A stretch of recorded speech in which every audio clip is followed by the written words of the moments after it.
Junie B. Jones and her big fat mouth. Chapter 7. Jobs and Jobs. When I got off the bus, I zoomed to room 9. That's because I wanted job day to start very quick. Only first we had to take attendance, and then we had to say I pledge allegiance to the flag of the United States of America and to the republic for which it stands. Except I don't know what that dumb story is even talking about.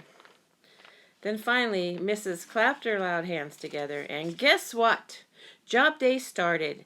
That's what. And boys and girls, you all look wonderful in your outfits, Mrs. said. I can't wait to learn what all of you want to be when you grow up. Who would like to go first? I would, I yelled out.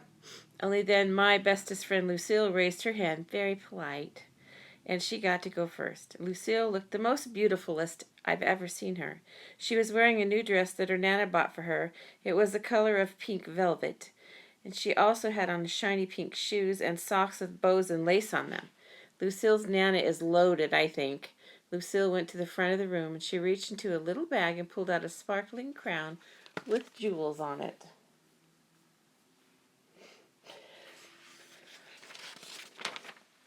Then all of room 9 said, "Ooh," except for not the boys.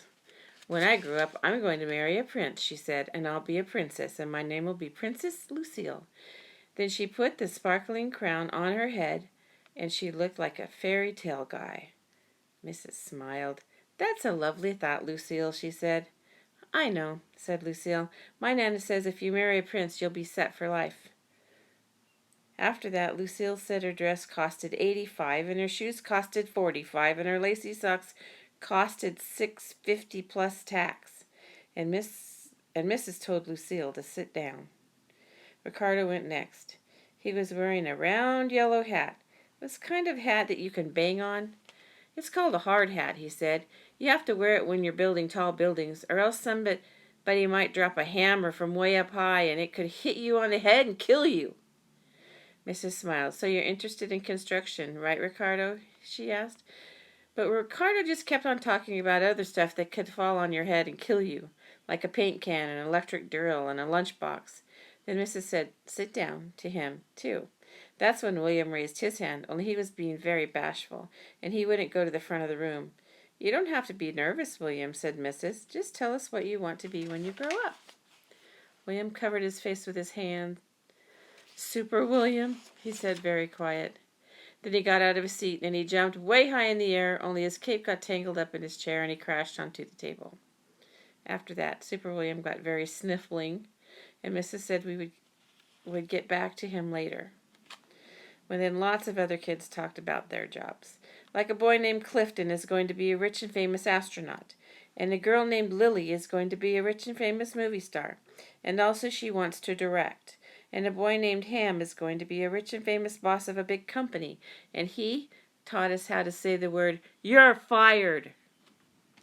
And here's the bestest one of all, because a boy named Jamal Hall is going to be the rich and famous president of the whole United States. Cool, said Ricardo. Then the other boy said, cool, too. I did a secret smile. Only not as cool as my job, I thought, just to myself. Then I raised my hand, very polite, and Mrs. called my name. Oh boy, I shouted. Oh boy, 'cause mine is even better than President of the United States. I zoomed speedy quick to the front of the room.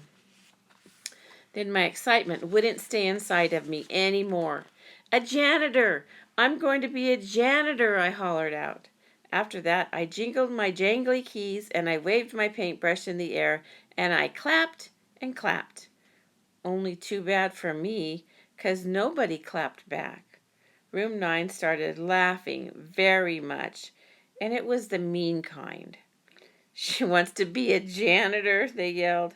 Then they pointed at my brown pants, and they called me the name of stupid, and I didn't know what to do, 'cause I felt very crumbling inside. That would make you feel crumbling inside, wouldn't it?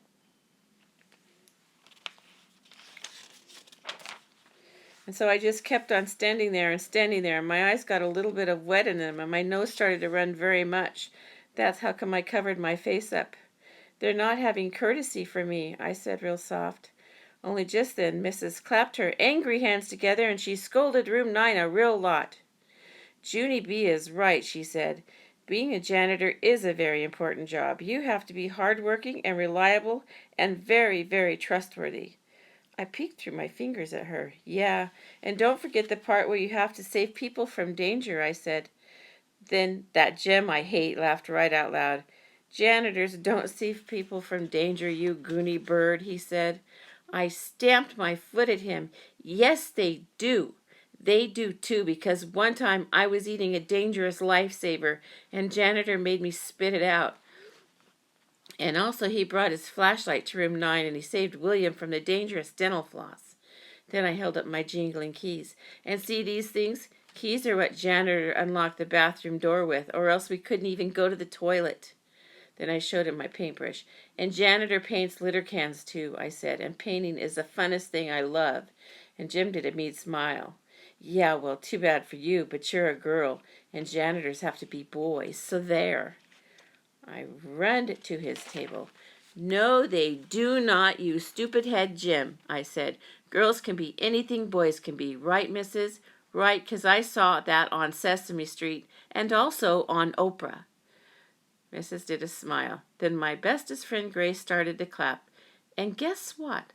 All of the other girls in room 9 clapped too. Chapter 8. Gus Valoni. Today, janitor came to room 9 for show and tell. And it was the funnest day I ever saw, 'cause he brought his very big toolbox with him. And we played a game called Name the Tools. And guess what? I knew the saw and the hammer and the metric socket set with the adjustable ratchet. Then janitor showed us how to use his stuff, and Charlotte got to shine his giant flashlight, and my bestest friend Grace got to push his big broom, and Lucky Duck Lucille got to clean the chalkboard with his squishy sponge. Except for then a little bit of trouble happened, because I wanted the mop, only that stupid hemp Jim wouldn't let go of it, so I had to pinch his arm. After that, the mop got removed from us. Removed is a school word for snatched right out of your hands. After that, janitor sat in a chair, and room 9 sat all around him. Then he told us about himself and his job. And guess what? He's been a janitor for 14 years, and he was born in a different country from ours. His name is Gus Valoni. Hey, I love the name of Gus Valoni, I hollered out, 'cause Valoni is my favorite kind of sandwich. Then I smiled very proud. And guess what else I said to room 9? Me and janitor are bestest friends, and sometimes he calls me the nickname of Sis. And then janitor winked at me, and so I winked back, except for both my eyes kept shutting, and so I had to hold one of them open with my fingers.